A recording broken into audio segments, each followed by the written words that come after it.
छत्रपती संभाजीनगरच्या छावणी परिसरात कपड्याच्या दुकानाला भीषण आग लागल्याची माहिती मिळते। यात दुकानाच्या वरच्या मजल्यावर राहणाऱ्या 7 जणांचा गुदमरून मृत्यू झाला। मृतांमध्ये 3 महिला आणि 2 मुलांचाही समावेश आहे। पहाटे 3च्या सुमारास ही आग लागल्याचं समजतंय। आपण अधिकचे अपडेट जाणून घेऊयात। कृष्णा केंडे आपल्या सोबत आहे। कृष्णा, आता आगीची काय नेमकं स्वरूप आहे, कशामुळे आग लागली काही कळू शकले का? काय अधिकचे अपडेट आहेत?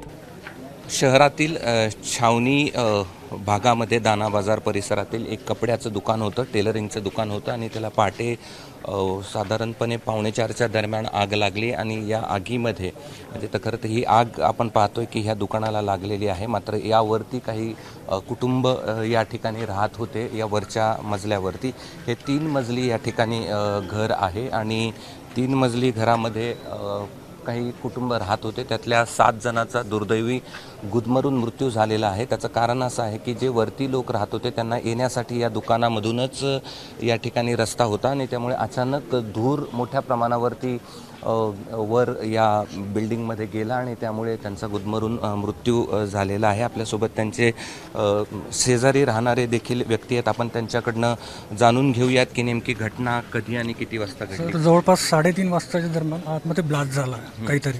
आम्ही आवाज ऐकलो, बाहेर आलो तर शटर असं बाकून परत आत बंद झाला, आत पसरली ती। आता त्यांचं मेन मालक इथं फर्स्ट फ्लोअरवर राहतात आणि 2-3 भाडेकरू आहे। तर आग पसरत गेली वर आणि त्यांना काही काढता आले नाही। लेडीज आणि लहान मुलं होती। तर काही लोकांनी त्या लाकडी आपली शिडी लावून काढलं, काही आपल्या टेरेसवरून काढलं। पण किती जणांना वाचवलं? 3 ते 4 जण आहे, पण 10 कॅज्युअलिटीज आहे। बरं, आपण पाहतोय की अत्यंत दुर्दैवी घटना आहे। पहाटेच्या दरम्यान झोपीमध्ये लोक होते आणि त्यावेळेसच काळाने त्यांच्यावरती घाला घातलेला आपल्याला पाहायला मिळतोय आणि पहाटे 3:30च्या दरम्यान ही दुर्दैवी घटना घडलेली आहे।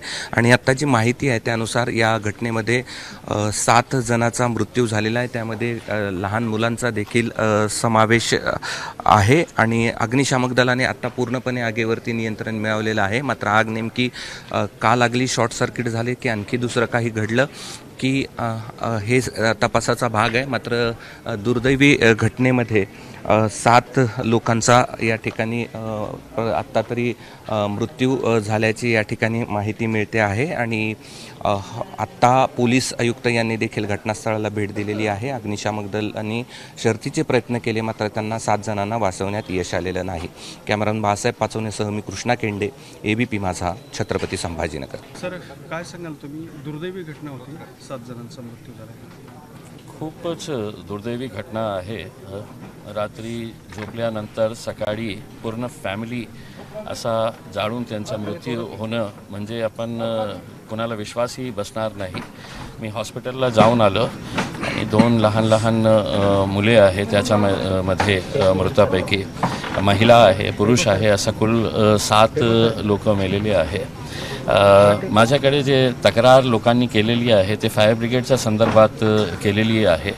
आता पोलीसचे अधिकारी इथे आलेले आहे। आम्ही त्याचीही चौकशी लावणार आहे की किती वाजता फायर ब्रिगेडला कॉल करण्यात आला होता, किती वाजता ते आले होते आणि लोकांचं असं म्हणणं होतं की त्यांच्याकडे टॉर्च नाही होती, त्यांच्याकडे जे सिस्टम्स होते ते सिस्टम्स ऑपरेट बरोबर करत नाही होते। पाण्याच्या टँकरच्या बाबतीतही त्यांनी सांगितलेले आहे की कॅन्टोन्मेंटची पाण्याची टँकर आणण्यात आली होती, ते मग फायर ब्रिगेडमध्ये टाकण्यात आलेले आहे, हे लोकांनी म्हटलेले आहे।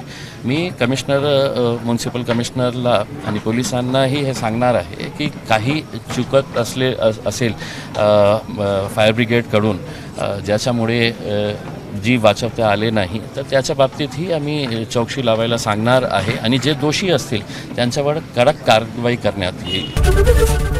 ABP माझा, उघडा डोळे बघा नीट।